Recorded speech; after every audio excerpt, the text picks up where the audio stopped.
Welcome, everybody. It is time for the jam. It is Tuesday evening. I've got Mr. Brandon Pope and Mr. John Hanson alongside me this evening. I'm Amy Rutledge. Thanks so much for joining us. Yeah, we're going to have a rockin' show here today. I felt like I was splitting my time back and forth from doing work and checking out the wonderful sequel to the first Impeachment 2, Revenge of the Impeachment. And 2.0. provided some interesting theater here today. Yeah, The Impeachment Strikes Back, another working title for that sequel there. A divided Senate moving ahead with the second impeachment trial of President Donald Trump. Opening statements, they began today with House managers serving as prosecutors. They played graphic video of the insurrection and explained why the trial is still constitutional, even though Trump is out of office. The former president's defense lawyers argued that the trial sets a dangerous precedent. If we go down the road that my very worthy adversary here, Mr. Raskin, asks you to go down, the floodgates will open. The political pendulum will shift one day. This chamber and the chamber across the way will change one day. And partisan impeachments will become commonplace. Well, after the arguments, the Senate voted to proceed with that trial. So we're expected to see that wrap up as early as Sunday, perhaps, when all arguments are presented there. My big takeaway from that, we're still wearing pinstripes in 2021. Oh, President Biden wore pinstripes the other day, Brandon. Come on, you know it's coming back. Did he? Yeah, he did. I gotta ask. So, have you guys seen My Cousin Vinny? Either of you? Yes. Yeah. Okay. Yes. Of course. She's great in it, but he has this public defender that he argues with, who meanders, doesn't know the law, goes all over the place, and they have to fire him, essentially. That's who that guy reminded me of. And it's not just me. A lot of Republicans were calling out Trump's first lawyer, who you saw speaking there, as just kind of meandering through points, not really having any direction. In fact, the Senate vote was 56-44. In favor of keeping this trial going, and a Republican senator out of Louisiana, who no one expected to vote in favor of keeping the trial going, said, look, the Democratic House managers did a way better job than Trump's lawyer. So, that was a bad start for the former president. Now, in their defense, John, he lost most of his defense team, his legal team, a few days ago. So they're might not be up on all the facts of the case. And so they're trying to scramble together. Yeah. They're gluing pieces together, duct tape and all that with their arguments. Yes. Well, it's interesting because, Amy, you and I kind of had an argument a couple of weeks ago. Actually, I think we were on the same side of this, saying that it didn't seem to unify the country, and I didn't know what the pulse would be. Look, I think everyone's in their camps, and watching that insurrection video again, if you've got 10 spare minutes, they put together a real glaring reminder of where we were nearly 4 weeks ago, and a good reminder of what's going on here this week. And I appreciated that. Go ahead, Amy. I would say a lot of people feel like, what's the point? He's out of office, let it go. But, a lot of people are concerned that he may try to run again and stir up enough dust that it could happen again. If this proceeds, he won't be able to do that. Yeah, that's the fear many still have, right? Is that we can go back to that, which I think that's why it was important to show that video. And I'm happy that some of these networks decided to actually show it, uncensored, with the language and all. Like you heard F-bombs on, MSNBC and CNN, which is not something you're used to, but it kind of speaks to, hey, January 6th was not that long ago. Remember this and remember what that did to our country. That was making the case plain to me. Yeah, I think they should let President Trump have Twitter again for this week, because that would be a fun sight to see. Just for the entertainment value. You can still flag the crazy things, but I want to see caps. I want to see that lawyer get fired live on Twitter. I kind of miss it a little bit this week.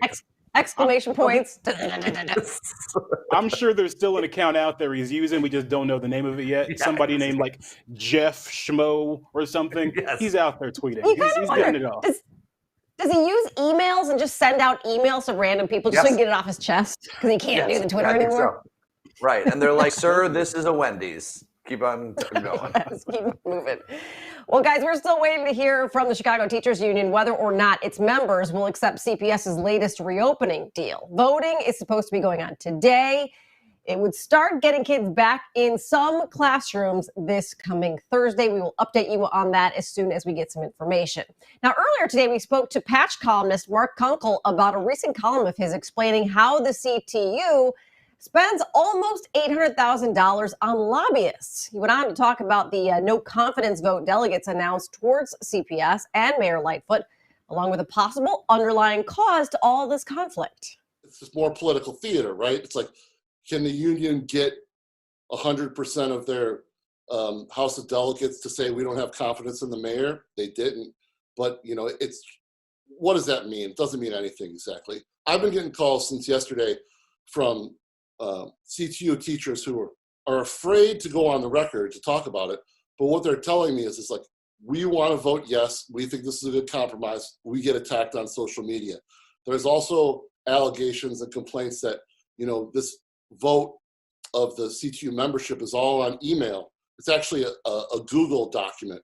And some people are saying they haven't had access to it. Now, Brandon Johnson, he's been rumored as a candidate for mayor before. You know, he's one of their top people. Stacey Davis Gates could be a candidate. You know, she talks like a politician. So, you know, I think that's what we're looking at here. Is it's a fight against the mayor as an underlying current. You can read Mark's full column at patch.com and, of course, follow him on social media.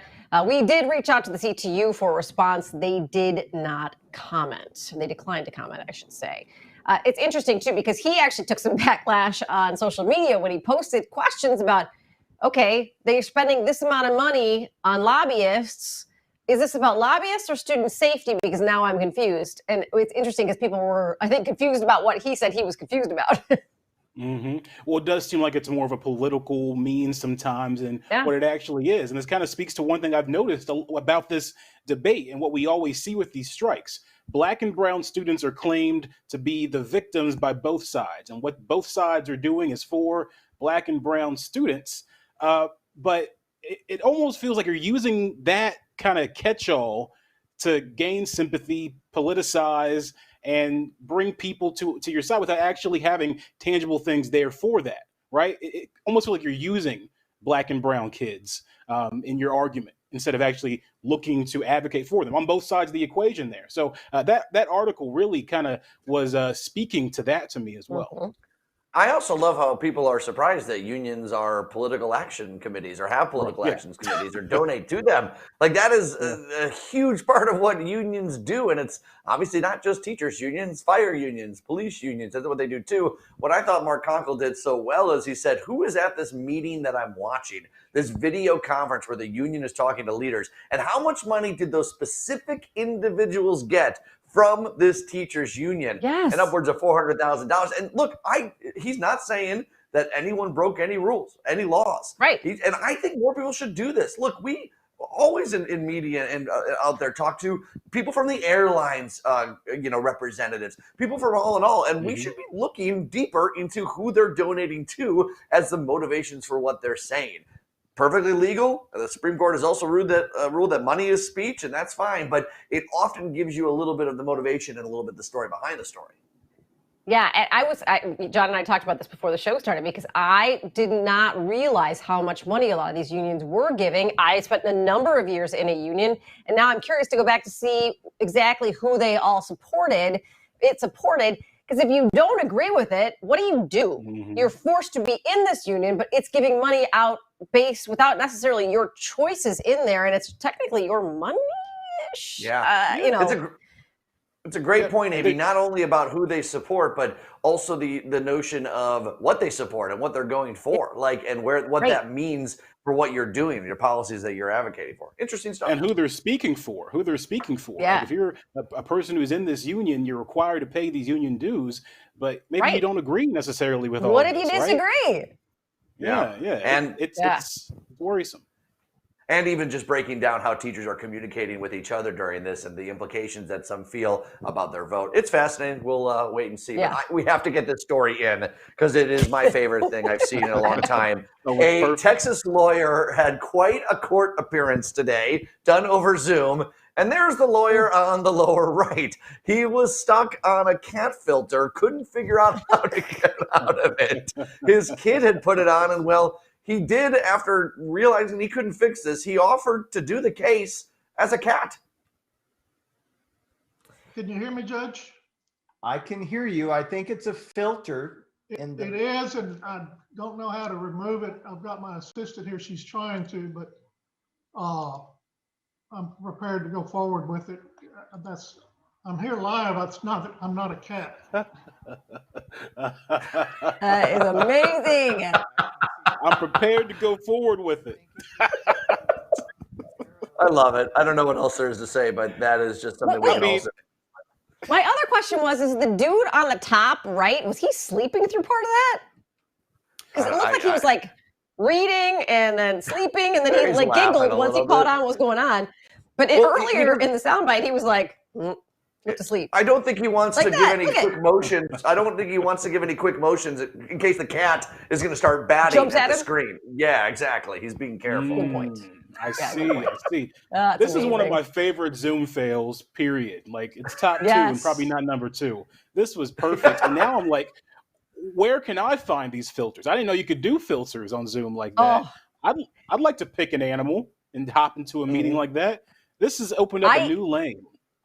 I tell you what, if Henry got on my computer right now and messed with it somehow, I would be hosed because, as you guys know, I am not the most technologically savvy person in the world. So I'd be totally hosed and be like, look, I'm going to be a dragon for a day. Yeah, and it'd be that way for a week. Brandon, I could see you as a big grizzly bear leading the show here. Yes. Yeah. Or maybe a fluffy puppy. A little fluffy puppy or something. Yeah. All right, what do we got? We'll see. All right, guys. Well, coming up next, saving cash is getting tougher for Americans. Coming up, we speak with an expert on how to get your kids on the right track early. Plus, we continue our celebration of Black history with a Tuesday tribute to an aviation icon. But first, a live look from the Royal Sonesta Chicago Riverfront Camp. We're going to be right back after this.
Andrew Kreider from Kreider Law Firm joining me now. Andrew, you guys have been in business for 20 years. Must be doing something right. John, thanks for having me. You know, we feel so blessed and fortunate to be in business for over 20 years.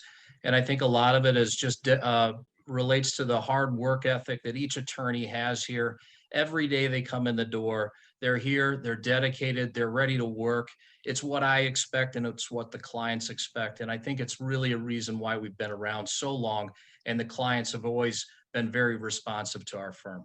Yeah, you talk about working hard. You need to, because a lot of people, you know, when they're involved in an accident or a personal injury, that's their worst day. And then the next day, they got to talk to somebody. You're so right. In this business, you know, unfortunately, we meet many, many clients on the worst day of their life or practically on the worst day of their life. It's a challenging time.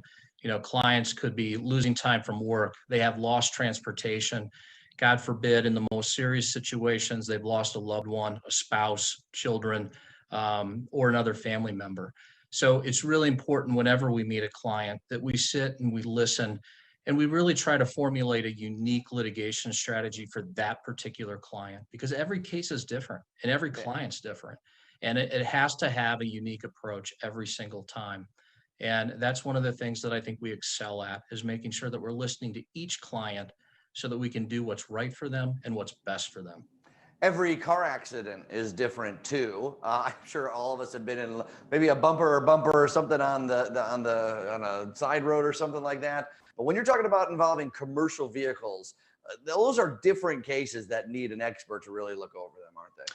You're so right. Think of the normal fender bender that you might see on a side street in the city or in your community. A commercial vehicle accident is much different. And there's a couple reasons why. A commercial vehicle traditionally is going to be a bigger vehicle. Second, it's usually carrying some kind of cargo. So put those two factors together. You've got a delivery van, a flatbed truck, a box truck, or even an 18-wheeler. Inside of that commercial vehicle is cargo. So you've got a bigger vehicle, added to that the weight of the cargo, and those impacts then are just that much more significant. The weight, the size of the vehicle, it's no wonder that a regular passenger vehicle, it just can't stand up to the force of an impact that a commercial vehicle brings. What should someone do if they're involved in an accident with a commercial vehicle? The first thing that they should do is assess if they're okay. If they're injured, they should seek medical attention immediately. And that can come in a lot of different forms. That can be an ambulance ride from the scene of the accident to an emergency room. That can be following up with your trusted family doctor the next day, or going to an urgent care if that's appropriate. But seeking medical attention and letting those medical providers know what your injuries are and describing it fully is really, really important to documenting your case. But after that, consider calling an experienced lawyer who does commercial vehicle accidents. They can protect your rights and make sure everything is on track for your case. If I am involved in an accident with a big box transportation company, I won't name any here, but I can assume that they've got a team of lawyers helping their company and their driver out. I want a team too. You're absolutely right. I mean, think of the companies that you see on the roadways. If you're driving today, you'll see 5, 6, 7, 8, 10 different companies in those commercial vehicles out on the roadways. You can bet that those billion-dollar companies have a stable of lawyers working hard on behalf of the driver who caused an accident and injured you. You need to make sure that you have a lawyer too, that's at least leveling the playing field and giving you good advice on how to move forward and make sure all of your rights are protected. It couldn't be more critical. Yeah, absolutely. You always want a team, someone there to stand up for you. It's hard. How can people be expected to navigate these waters alone? They shouldn't be. And Andrew and the rest of the folks at Kreider Law Firm do a great job. Andrew, thanks for your time. Let's get the information up on the screen where people can find out more information and how to reach Andrew or the rest of the team over there to help you out on that worst day or one of those bad days. They are there for you. All right, let's take a look at your forecast. Not really pretty. Cold tomorrow. We start to warm up Thursday and Friday, but that comes with snowfall as well, especially Thursday into Friday. And temperatures are going to drop from there. Today's forecast brought to you by United Auto Insurance. Get your free quote, call or click today, and we'll be right back.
In today's dollars and cents, a new survey shows 40% of Americans have less than $300 in savings right now. 50% have less than $600 in savings. Both figures down extensively from pre-pandemic levels. So many people grew up with their parents telling them to save money for a rainy day, but who could have ever predicted what 2020 threw at us? So we are chatting with Jatali Bellanton of Kids Who Bank to learn ways we can teach our kids about money. And I am so glad you're here because I get confused about chores and about allowances, what he can spend, what he can save. I don't know what to tell them now. I'll be honest with you. The first thing you tell them is that we're saving for something cooler. So every kid has a hot ticket item that they would like to purchase. Mhm. So rather it's a vacation, my 5-year-old's telling me he wants to go to Hawaii. And so he's like, I want a beach, I want to be outside, I want to build a sandcastle. So, every child has something that is like a ticket item that they want to buy. So instead of just buying it for them, have them earn it. Teach them about the barter system, teach them what they can do to kind of work towards these goals. And then also make sure they know that there's always another level.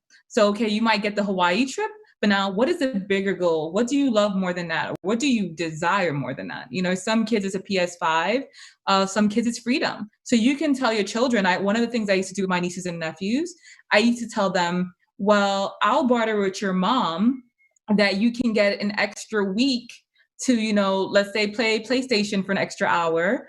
And in return, you have to save a certain amount of money. And, it's just that incentive. So it doesn't always have to be something physical that they're getting. It could be extra device time. It can be extra playtime outside with their friends, just little things like that we can also utilize to start teaching them good money habits. So they realize that they equate saving or investing with a positive.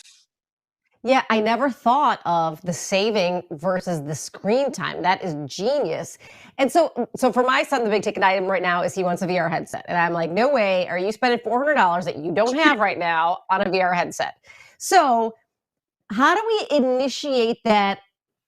I need to save money and I need to do things because, and let me tell you, boys are lazy. So it's funny that you say that because I do. My son, he'll clean up all his toys every night to earn. So the first thing I say is start from as young as you can because by the time he was 2 and 3, he always wanted these Hot Wheels cars that cost $1 each. And every time we went to the supermarket, we realized that he always wanted to purchase another Hot Wheels car. So we started with him. Well, clean up your cars every night. You earn a quarter towards a Hot Wheels car. And you need to clean up at least 5 nights because it's $1.25 with the taxes.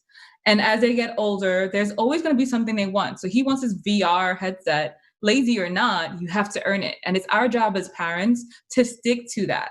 When he doesn't do his part, you don't get the money. And you know that it might take you, let's say 6 months versus 3 months if you don't do your part.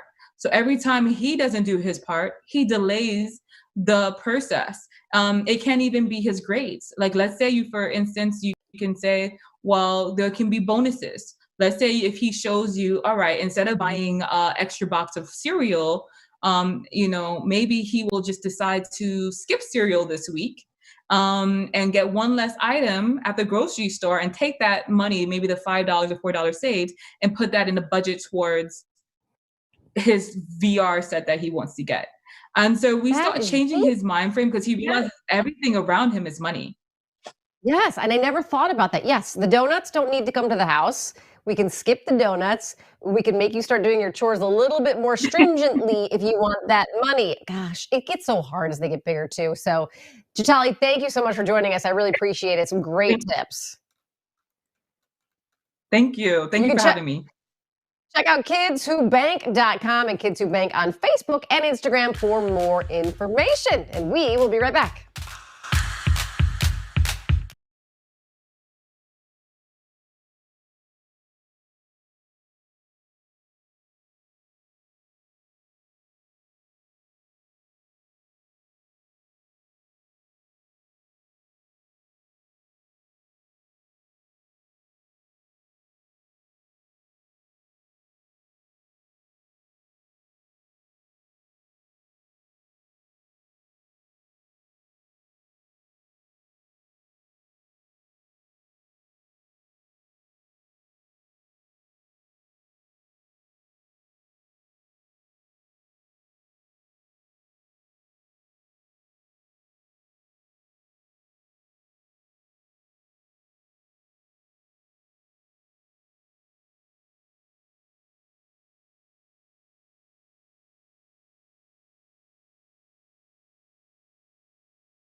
Food to go, top choice. You can still vote every day till Sunday. Get those votes in.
Welcome back, everybody. It is just about 6:30 here on this Tuesday evening alongside Mr. John Hanson and B. Pope in for Felicia Lawrence this evening. It's going to be a good one. I thought I just heard a producer sneeze very loudly in my ear. At least I hope that's what's happened. Can we get a check on Alicia and all the producers to make sure everyone's okay? I just heard this loud noise. Maybe it's Really, just me. that's just you because I didn't hear anything. Yeah. All right. Well, I didn't hear that either. She's confirming. Yes, she sneezed right in my ear and my ear only. That's how special I am. Sweet. They love you. Oh, Graduating from college, not an easy task, especially for students from underserved communities. Well, for the past 25 years, Chicago Scholars has been mentoring students to make college graduation a reality. We got Jeff Beckham here, the interim CEO of Chicago Scholars, and Nakaya Walker, who just got into the program, which is exciting news.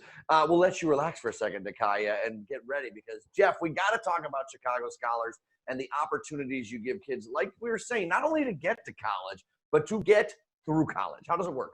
So Chicago Scholars is a program that works with high school juniors who are high performers. We have them apply at their junior year.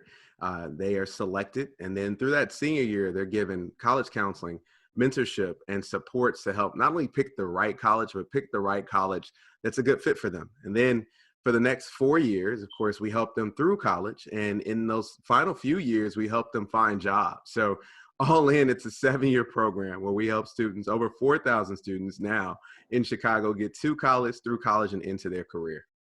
How do you identify students who could be best served by the program?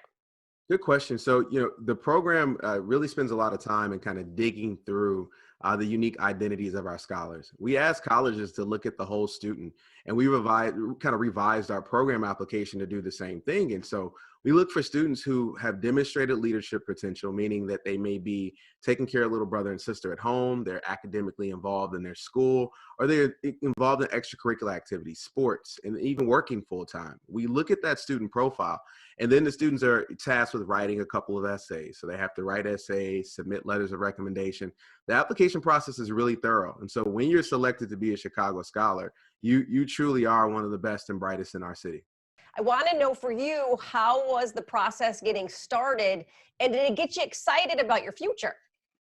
Once I got into the program, it was so reassuring to be surrounded by 95% students of color who were motivated just like I was and very ambitious students. So it did make me very excited to go through the entire college journey.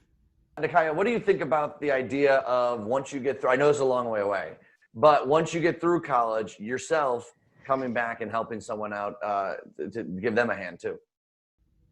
One of my primary motivations to go to college, for going to college, is so that I can return to my community and help marginalized students just like me understand that they aren't limited or that their capabilities aren't reduced based on where they come from, that they can use who they are and represent who they truly are besides their background, their race, and their gender. So that is one of my primary motivations for returning to my community.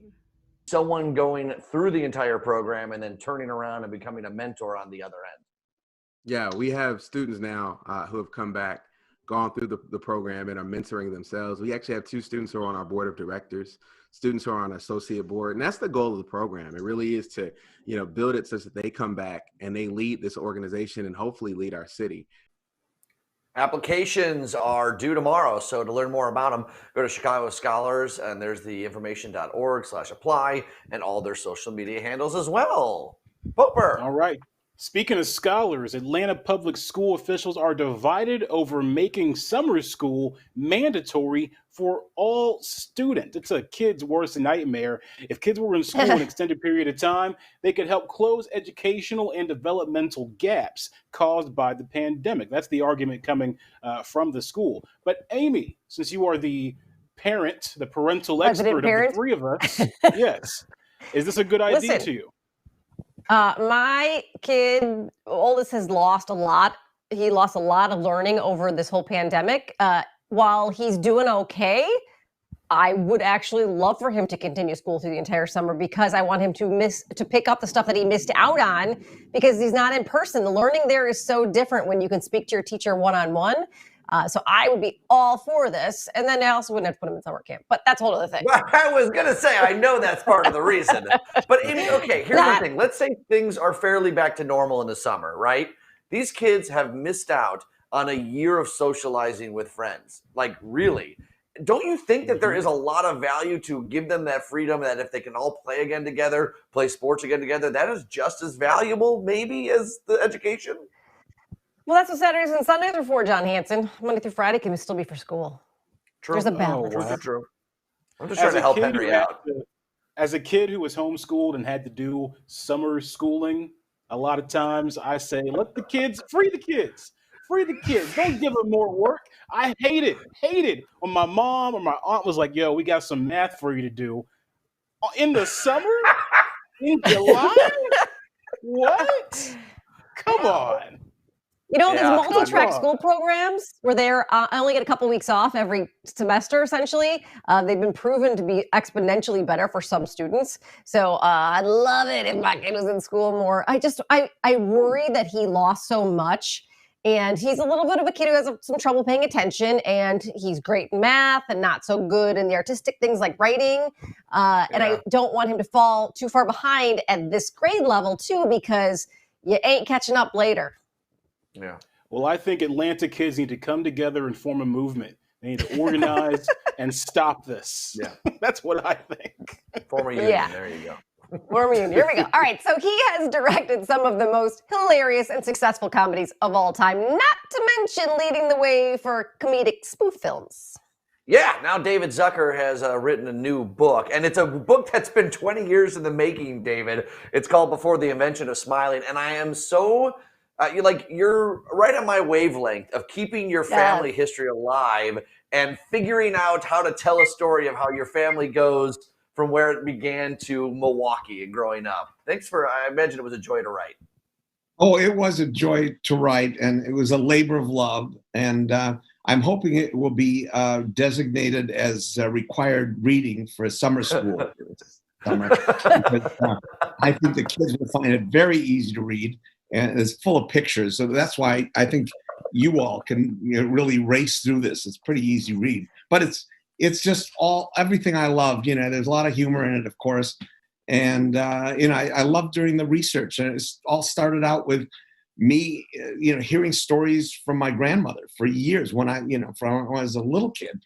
And finally, in 1976, my brother Jerry and I went back to Milwaukee to visit her for a weekend, and we got the whole story down on tape. And then 20 years later, I had a transcript made, and then there's the book. And it's not only about what she even said in that session. It also goes through my dad's life and my life, and with the pictures. I had so much fun doing this, and all the commentary. I gotta ask, because Airplane was so, just the comedy in Airplane was so different, especially at the time. Where does that humor come from? Is that something that you got from your mom and dad? Is that something you're born with and you're just silly?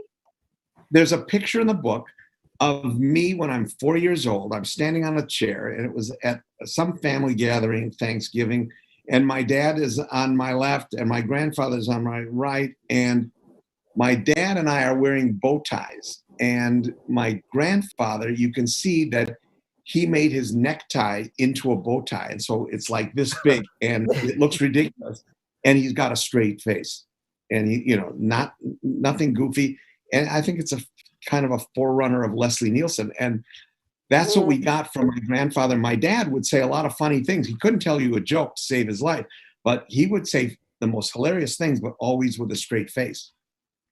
You brought up Leslie Nielsen. I love his story. If you ever talk about reinventing your career late in life and it's never too late to pivot, I mean, this was a dramatic actor through the 50s, 60s, old Hollywood. And now we know him. I think most people my age and younger know him as this comedic actor. Yeah. Well, and what was that transition like? Yeah. What was that like with that transition for him? He did 1 million B movies. And in fact, that's what we wanted. We got the idea from, we loved old movies. We would watch old movies and laugh at the unintentional humor in them because they were all so serious, and we would redub them. So when it came to do Airplane, we got this old movie called 0 Hour, which is a 1957 black and white movie. And in fact, you can go on YouTube and put in 0 Hour Airplane, and they do scene for scene. It's the same thing. So, and we use their plot, food poisoning. And so, and we wanted to cast actors like Robert Stack, Lloyd Bridges, and Peter Graves, who were very well known at the time, but Leslie was not. And so, and 3 or 4 actors turned down the role of the doctor. And finally, we were like 2 weeks out from shooting, and we came up with this guy, Leslie Nielsen, who had been the captain of the Poseidon Adventure. I don't think anybody even knew his name. So we called him up, and later, and he read the script. He loved it. And he said to his agent, we found out later, don't tell these guys this, but I would pay them to do this movie. So that's how much he was a closet comedian. And he so much.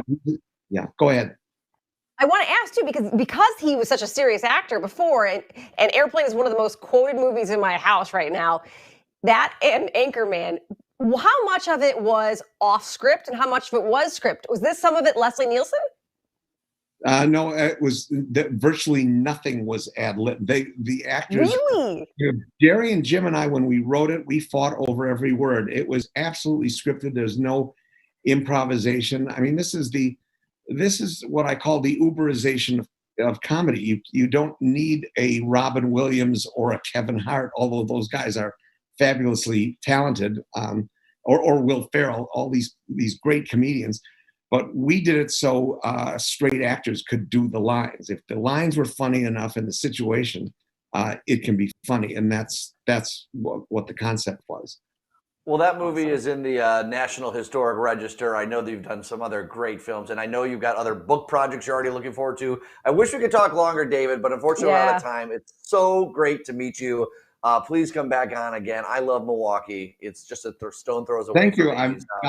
I love appearing on behalf of, it's before the invention of smiling. That's what you can get it on Amazon or whatever. Yeah. So you do your own tags for us. Yeah, we're going to put up the information here. The David Zucker before the invention of smiling on Amazon. I can't wait to give it a read. We'll be back into this.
Well, the new Amazon Studios film, One Night in Miami, provides a fictional snapshot of a real moment in Black history when Malcolm X, Muhammad Ali, Sam Cooke, and Jim Brown came together to celebrate their successes. Well, I had a powerful chat with Leslie Odom Jr. and Ben Kingsley Adair about portraying these icons and the responsibility of being a Black actor in Hollywood today. I'm only 22 years old. There is no way I'm supposed to be this great.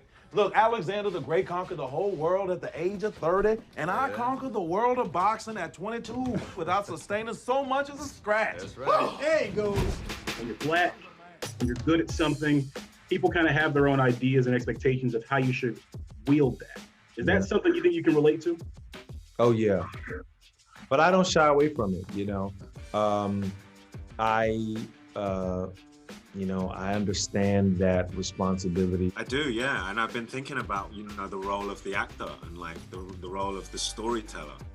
As a Black actor, what is my role? Is it to be on social media? Is it sound bites? Because they feel empty. Yeah. They feel like they pass every 24 hours. So what is the political act of the actor? Is it in the preparation? Is it in turning up? I feel like I tried to honor Malcolm by showing up to the preparation. The only way I can honor Malcolm and his word is by giving 24 hours a day, 7 days a week for the 2 months that I had mind, body, soul, and spirit into just trying my best to understand what he might have been going through at that time. Those things that I've been able to be given, I'm really only interested in them for the ways in which they can be of service. How can this opportunity, how can this platform, this visibility, whatever those things are, in what way can that be used for the benefit of a community that I care about. If I allow myself to zoom out and I think about all the work being stacked up and lined up next to each other, maybe all the work back to back can say something like Black Life Matters. You can catch One Night in Miami on Amazon Prime. It is now streaming on Prime. And in celebration of Black History Month, we're sharing stories of people who've made a strong impact in our country and around the world. In 1921, Bessie Coleman became the first African-American female pilot to earn her international license. She was known for her extraordinary and dangerous air stunts and was given nicknames like Brave Bessie and Queen Bess. Bessie Coleman's career ended short following a fatal plane crash in 1926, but her story is paving a way for a new generation of diverse flyers, especially women. So today, we honor Bessie Coleman, a true trailblazer and Black history. Yeah, it's pretty amazing when you see all that she accomplished in you know, her name pops up in the city of Chicago around O'Hare, and we know that there are other airports that are named after her, but I think so little is known of her, she should be in more history books. Yeah, and she lived in Chicago for some time and worked as a manicurist as she read books about World War I and the fighting planes up and above the sky and the crazy firefights of a relatively new invention. And just really quickly, I mean, her legacy is obviously cut short by her death in 1926. When you compare her legacy to Amelia Earhart, boy, we hear so much about Amelia Earhart. Now, a lot of it has to do with the way that the mystery behind what happened to her plane, of course. Different that's story. part of the story. Bit, yeah. It's a different story, but certainly I think it's important to honor women that were trailblazers, no matter their race, color, creed, or whatever. Yeah, my favorite quote from Bessie Coleman, she says, "In the air, there are no prejudices," which I think kind of gives you an example of why she really loved what she did so much, being in a time where on the ground, there was so much division and you were hated for just existing, right? So she didn't experience that when she's in a plane and flying. And that's why she really was all about that. So definitely honoring Bessie Coleman there. And our celebration of Black history and culture is brought to you by Beam Legal and Foreman Mills. We're going to be celebrating all month long.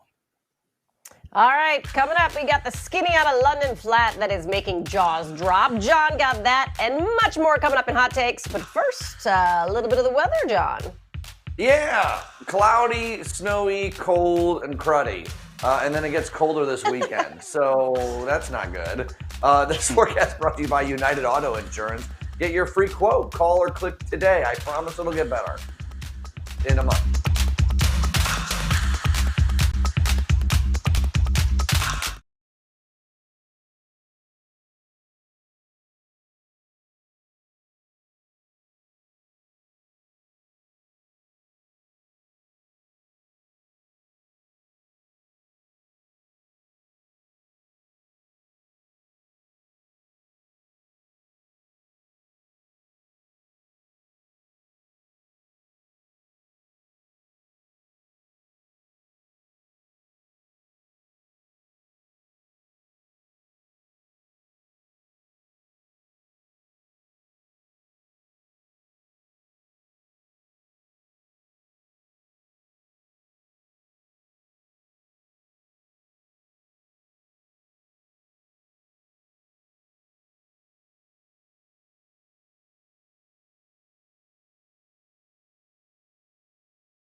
Krista on assignment tonight, so it's trending hot takes. That's right. We start with Claudia Conway. Claudia Conway, the daughter of the DC Power couple, also well known for screaming at her mother on TikTok. She's auditioning for American Idol. Her dad took her through the whole process. Ryan Seacrest said that he heard that she was great. Brandon, hot take.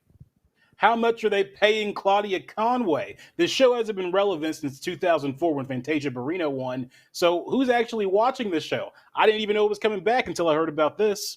Ooh, Amy, hot take. My first thought is yeah, this girl got to get a job because her parents are going to say bye-bye to the money pretty soon. Yeah, I like that. I'm going to give the hot take point to Brandon for a well-researched plug back to 2004. Nice job there. All right, it is National Pizza Day, so everyone on Twitter is picking their favorite type of pizza and their favorite toppings. Amy, take your stand.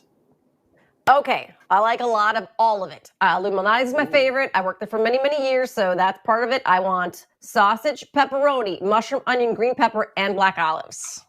So deep dish. Deep dish.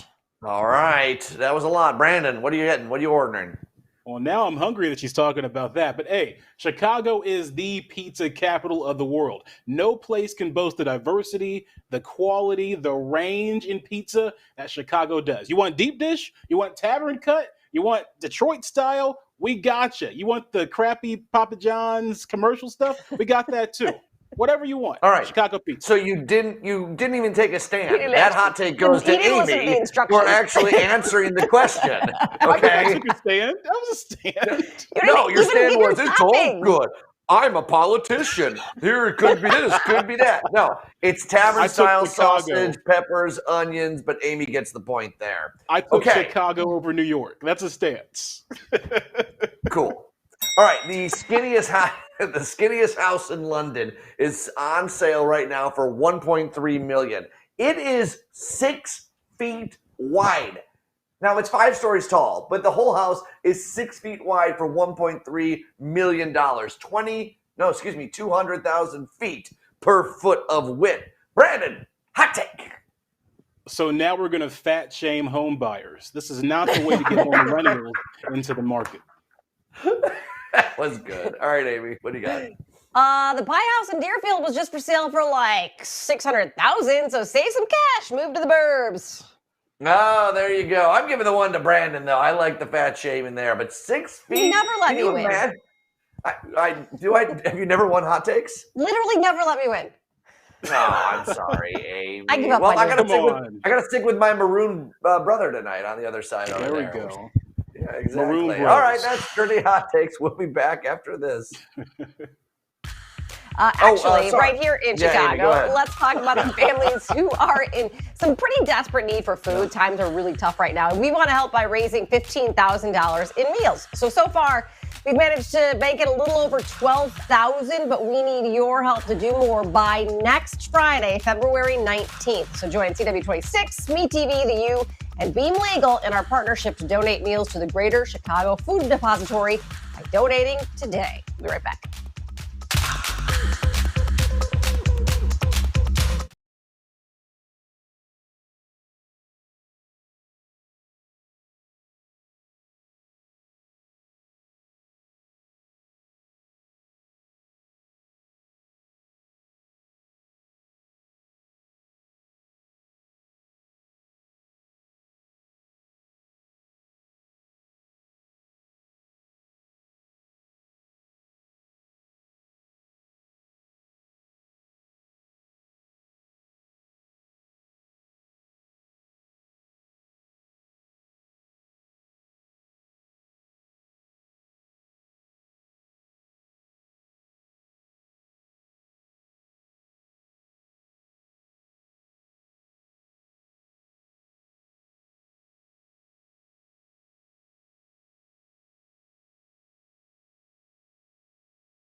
All right, you guys know they dropped Aunt Jemima. The new name, Pearl Milling Company. Quaker Oats just revealed today.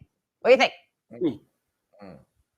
It doesn't have a ring, but you know, it probably should have been the name to begin with, and then we wouldn't be talking about this having a ring to it. Because I'll tell you what. I'm glad they're I'm glad they're changing the name. But whatever they do to get syrup in my mouth, I'm proud of it. So I'm happy about that. We'll see That tomorrow, sounds like Friday everyone. night. We don't want to hear about, John. Yeah, you do. Well, it all starts